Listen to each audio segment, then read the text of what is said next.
Olá, está começando o Tele 2, o programa experimental de entrevistas do curso de jornalismo da FURB. Então, o nosso convidado de hoje é formado pelo IBS, já foi repórter de TV, é diretor de comunicação e apresenta o rádio jornal Bom Dia Cidade na Rádio Clube. Alexandre, Bem-vindo. Obrigado. Seja bem-vindo, Alexandre Pereira. Obrigado. Pois é, o Bom Dia Cidade, que é um rádio-jornal tradicional na programação da Clube, um rádio-jornal apresentado por Enem Mendes. É verdade. Nunca me esqueço, um ícone do Rádio Blumenauense. E aí, como é levar adiante essa responsabilidade? Responsabilidade. Aliás, o Bom Dia Cidade, com a marca Bom Dia Cidade, é um dos jornais mais antigos do rádio em Santa Catarina. Está há muitos anos no ar. E é uma responsabilidade, há 8 anos, conduzir esse jornal pela marca que ele tem, né? Não só o Enem Mendes que conduziu, mas outros grandes profissionais do rádio também passaram pelo Bom Dia Cidade. E a Rádio Clube de Blumenau, né, com seus quase 90 anos de história, manteve ao longo de todos esses anos a marca Bom Dia Cidade. Até em respeito aos nomes que já passaram ali e pela marca já está consolidada também.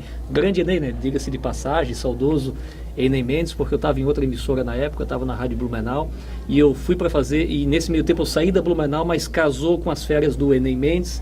Eu fui para a Rádio Clube, terminaram as férias, eu saí da Clube, e naquele intervalo o Enem acabou falecendo. E aí eu assumi com uma grande responsabilidade realmente um dos principais jornais do rádio catarinense hoje. Falando nesse teu início na rádio, tu começou como operador de áudio e hoje é uma função que está desgastada, tem poucas pessoas, está se esgotando. Como é que tu vê esse momento? É verdade. E aliás, diga-se de passagem, foi uma experiência única, né? Em março de 1998, né, eu cheguei na Rádio Nereu Ramos. Mas eu cheguei na Rádio Nereu Ramos porque o saudoso Lazinho, ex-senador, prefeito de Blumenau, dono da emissora, conhecia muito meu avô, eram amigos. E aí ele convidou, olha, vai lá, falando para o meu avô, ajuda na nossa área comercial e tal. Aí meu avô falou, não, eu já estou aposentado, já estou velho, deixa para o meu neto aí que tem 17 anos, quer começar aí, né, fazer uma atividade e tal. E eu fui para trabalhar na área comercial, mas nesse meio tempo, sem conhecer muito esse meio do rádio, né, veio o convite do então Joelson dos Santos, que trabalhava na Rádio Nereu Ramos e era o coordenador dos operadores de áudio. Aí ele chegou para mim, tem uma oportunidade ali, né, vamos aprender e tal. E aí eu fui para a mesa de som, né, e foi uma experiência fantástica, porque dali eu fiz mesa técnica de som, como chama, sonoplastia, como queiram chamar, para Rodolfo Sestrem, já falecido, um ícone do rádio, Nelson Rosenbrock, eu fazia o super picape da frigideira, os mais antigos, né, que acompanham rádios conhecem, com Danilo Gomes, enfim, grandes nomes do rádio passaram por ali. Hoje em dia ainda, as FMs fazem o que chama de disc jockey. O apresentador mesmo faz a mesa de som. Para nós que lidamos com ainda o jornalismo no rádio, enfim, a gente depende muito do operador, porque tem aquela demanda do ouvinte ligar, você tem que anotar, você tem que ligar para entrevistado. Se você está sozinho ali na mesa de som, realmente fica um pouquinho complicado. Acho que casos pontuais, ainda o operador de áudio, aí respondendo a sua pergunta, eu acho que ainda é um caso, uma função indispensável, né, para poder dar esse atendimento ao locutor. Uhum. Pois é, e você também, ali, concomitante a essa ocupação ali na Nereu, você chegou a cursar Direito, não é? É verdade. Como que foi aí a faculdade de Direito enquanto você era aí operador de áudio, locutor e tal? Você chegou até a ter um programa à noite, sábado, na Nereu também? É verdade. É verdade. Era ouvinte. Está bem informado. Sim. Mas não tinha faculdade de jornalismo em Blumenau. E eu sempre defendi muito que está na área tem que ser formado, tem que ter, a pessoa tem que estar capacitada, então, e não tinha. E aí, e no rádio, a gente, acompanhando na época Rodolfo Sestrem e tal, eu sempre comecei a me apaixonar muito pelo jornalismo policial. Falei, vou fazer Direito para ser delegado de polícia. E eu comecei realmente a cursar uma faculdade de Direito. Tanto é que eu passei para Publicidade e Propaganda, que tinha aqui na FURB, e para Direito na extinta Faculdade CESBLU. E comecei a fazer faculdade de Direito e tal. Mas, nesse meio tempo, eu comecei também a transmitir futebol. Viajava para transmitir e tal, e não consegui mais conciliar. E nesse meio tempo surgiu uma faculdade de jornalismo em Blumenau através do IBS. E aí me deu a oportunidade de realmente poder cursar a faculdade. Então eu saí do Direito até finalizando ali o 4º semestre e aí comecei a fazer a faculdade de jornalismo. Mas eu tive essa experiência realmente na faculdade de Direito, enfim. E para responder ainda e completar a sua pergunta, tudo começou, além do operador de áudio, com essa oportunidade de fazer um programa musical aos sábados à noite, pela Rádio Nereu Ramos, que inicialmente se chamava Falando com a Cidade, que era apresentado pelo até então prefeito Napoleão Bernardes. Então ele se desligou do programa por conta do período eleitoral da época, que foi candidato a vereador, e aí nós assumimos, eu e mais 3 operadores de áudio, que éramos em 4, então a gente se revezava no microfone e tocava músicas, botava o ouvinte para falar, sorteava prêmios, CD, liquidificador, e assim a gente foi tomando gosto pela coisa justamente nesse espaço no sábado à noite. Pois é, e também outra situação que é importante a gente colocar, que você começou a fazer jornalismo policial, Rodolfo Sestrem, um ícone da época, né? O jornalismo policial dele era impecável. Você foi para a televisão. E indo para a televisão, você acha que você conseguiu ainda aprimorar, ampliar esse seu gosto pelo jornalismo policial? Quem faz rádio sempre vai ouvir a frase que rádio é uma cachaça, e realmente rádio é muito gostoso.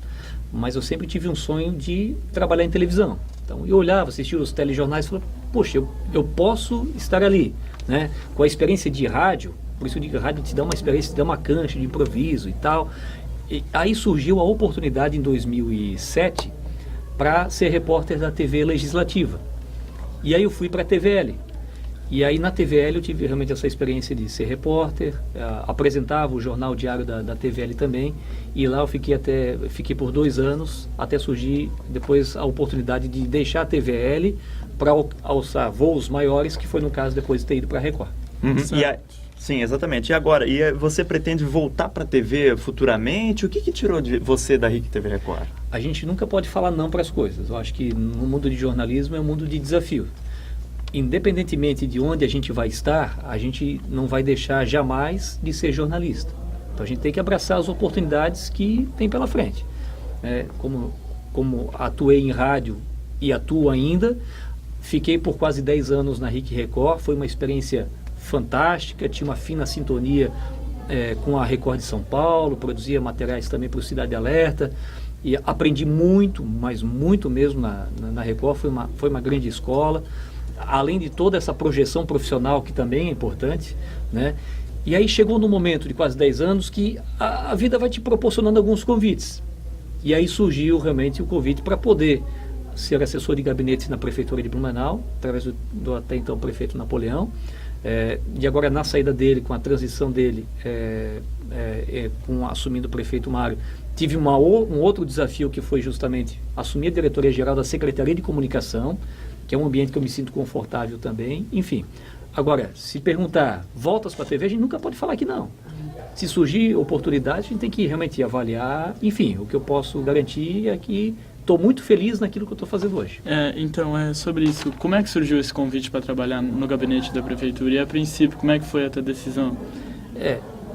Conforme eu falei no início, em 1998, quando eu entrei na Rádio Nereu Ramos, entrou também comigo o Napoleão Bernardes, que tinha esse programa no sábado à noite. Então a gente tinha uma relação de tempo e até de confiança. E a gente vinha namorando e tal, e aí surgiu o convite por parte dele, e disse, olha, vem aqui com a gente e tal, eu acho que a gente pode somar, né, vamos tocar um projeto. E eu não pensei 2 vezes. Eu acho que quando surgem oportunidades, independentemente da função de cada um, eu acho que a gente tem que pensar, sentar com a família, avaliar, e fui, né?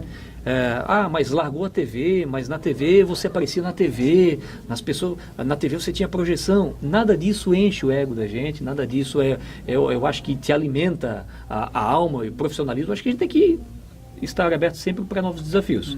Então surgiu um convite, eu aceitei, estou muito feliz, eu acho que é um novo desafio. Eu acho que cada pessoa que eu acho que está nos acompanhando, eu acho que poderia ter a oportunidade de ter, no mínimo, um estágio numa prefeitura da sua cidade, para, assim, enaltecer as conquistas, vibrar com as conquistas, mas entender também por que o buraco da sua rua não é tapado de uma forma que a gente quer. Cada pessoa tem uma prioridade. A sua prioridade pode ser conseguir uma vaga de creche para o seu filho, a sua prioridade pode ser um ônibus de qualidade, a minha prioridade pode ser a segurança pública da nossa cidade. Então, ajudar, estar lá, ajudar a contribuir para uma cidade melhor para todos, eu acho que isso já é muito gratificante. Então, profissionalmente, é uma experiência muito rica. Pois é, e também uma outra situação. Muitos comunicadores aqui em Blumenau, não só em Blumenau, mas acho que até pelo país todo, começaram como locutores, começaram como radialistas e depois foram para a política. Alexandre Pereira, isso nunca lhe despertou uma vontade de querer se candidatar? Não, a gente não tem que, às vezes a gente entende muito a questão do oportunismo. O cara que quer ir para o rádio para se tornar político e ganhar dinheiro. Mas também tem o outro lado, o radialista que começa ali apresentando o programa de rádio para depois querer ser candidato a vereador e depois tentar. Nunca lhe aconteceu, nunca foi interesse candidatar alguma vez a vereadora? Nunca? O que nos entristece é a gente saber que tem pessoas com esta visão. Eu tenho o meu sonho é ser político. Vá lá, compra um espaço numa emissora de rádio durante 3, 6 meses para ganhar uma certa projeção e ser candidato. Eu acho que isso é ruim para nós profissionais. Tira a sua vaga do rádio, Lucas, tira a sua, tira a minha, né, um espaço que eu poderia estar ocupando com outros profissionais de jornalismo. A gente nunca pode falar que não, né? Já surgiram convites, sim. Eu acho que aí uma decisão talvez um pouquinho mais difícil, porque o político geralmente é colocado sempre na vala comum. Todo político é igual, não é igual. Como todo radialista é igual, não é igual. Temos bons radialistas, temos os péssimos radialistas, temos os bons jornalistas, os ruins, os padres que são bons, os padres que não são tão bons, os mecânicos bons, enfim, e político não dá para colocar na vala comum. Eu tenho certeza que eu daria o máximo para poder contribuir com a cidade que sempre me acolheu. Foi, vamos falar de Blumenau, foi aqui que eu nasci, é aqui que eu tenho a minha família, é aqui que eu tenho o meu laço profissional. Então, se surgir realmente um convite mais sólido, acho que é questão de analisar. Sempre digo, a gente nunca pode falar não para as coisas, mas a gente tem que tudo sentar, discutir e nunca descartar. Logicamente, por que surge esse olhar mais para quem está no rádio, para quem está na TV? Porque são as pessoas que estão mais na vitrine. E popularidade não significa voto. O que significa voto é a credibilidade de cada um. Exatamente. Também um exemplo que a gente pode dar, que é a questão que notoriedade não significa voto. Os melhores exemplos são, por exemplo, Farley J. Santos, que já foi candidato a vereador, inclusive, e acabou não ganhando. E tivemos aí vários outros, próprio Alexandre José, que também foi candidato aí e acabou e que são excelentes profissionais. Uhum. Né? E cito mais um exemplo, Bolinha, que teve o seu auge, saudoso, na Rádio Menina, aqui em Blumenau. Teve no auge da popularidade, jornal de maior audiência, né? Fez uma votação pífia, né? Então eu sempre digo, é ilusão, a gente está no auge, o meu jornal tem audiência, né? Meu WhatsApp na rádio não para, isso daí não significa voto. Não, em hipótese alguma, o profissional não deve se iludir com a política. Agora, se eu sei que eu posso contribuir de uma forma e poder passar a mensagem para o ouvinte, estou aqui para ajudar, para contribuir, enfim, eu acho que daí ele está na frente de muita gente, por estar justamente nessa questão da vitrine do veículo de comunicação. Rafael Luiz foi outro também que fez. Meu amigo, gauchesco na Rádio Menina, também não conseguiu uma votação necessária para poder entrar, mas significa que ele é ruim? Não significa que ele é ruim. Não. Mas eu sempre digo, as pessoas têm que, às vezes, diferenciar o comunicador, o profissional, realmente do político, né? E eu acho que cada caso é um caso. Não significa que não se elegeu porque não é uma boa pessoa, né? Pois é, e agora chegando um pouco mais ao fim da nossa conversa, qual foi, na sua opinião, assim, dá para eleger um momento assim mais marcante, saindo agora da política e indo mais para o jornalismo, um momento mais marcante da sua carreira, assim, uma cobertura que lhe marcou muito, assim, um fato? Teve alguma coisa assim? Não, acho que coberturas marcantes sempre ficam na memória de um profissional, que são as visitas presidenciais, né?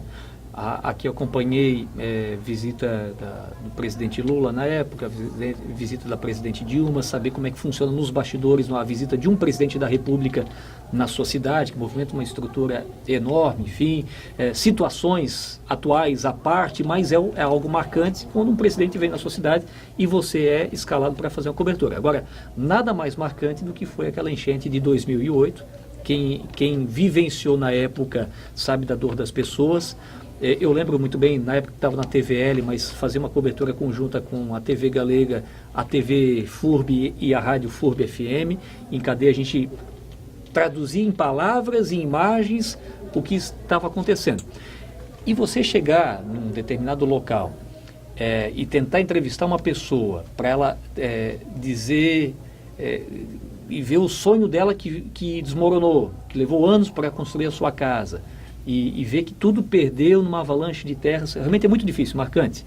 Como foi marcante também a gente pegando um helicóptero e ir para o Morro do Baú, onde o helicóptero baixava, pegava as pessoas, não, daqui eu não saio, mas puxava pela camisa, botava no helicóptero, não, se ficar você vai morrer. Aquilo foi muito, muito doído assistir.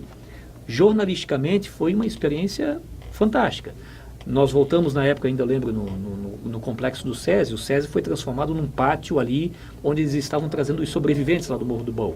Então as pessoas desciam do helicóptero e a primeira coisa que elas olhavam era procurar a mãe, a irmã, aí achava a irmã, aí saia correndo para abraçar a irmã, você está viva, mas cadê o pai? Não, o pai não veio. Ainda não veio, mas descia no outro helicóptero, quando não descia, porque realmente a notícia não era das melhores. Então, assim, dizer que a gente não se emocionava é difícil, né? Porque a gente é ser humano, enfim, mas foi uma experiência, jornalisticamente falando, muito marcante ao longo desses anos. Então, querendo falar de outro momento marcante, mas um momento marcante ruim, qual é o maior mico que já passasse no jornalismo? Mas aí elencar... o Avaí, por exemplo, tinha um jogador chamado Léo Gago.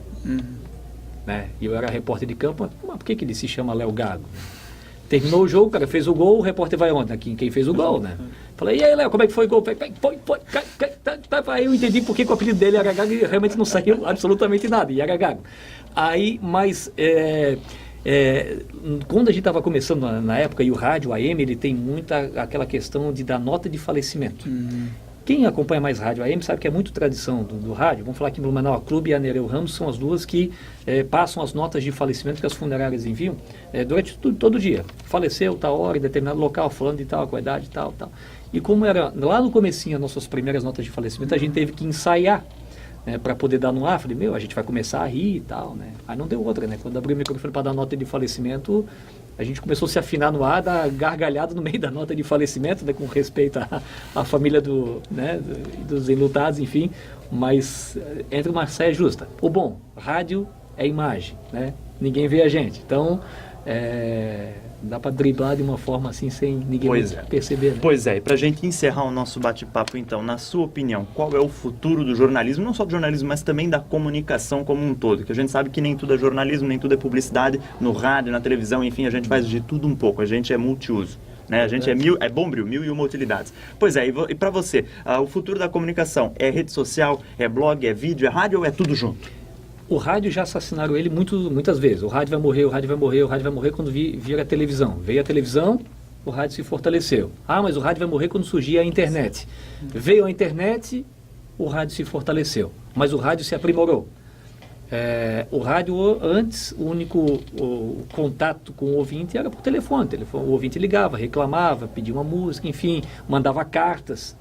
Hoje o ouvinte entra na tua rede social para fazer uma solicitação. Hoje o ouvinte manda um WhatsApp para a emissora de rádio.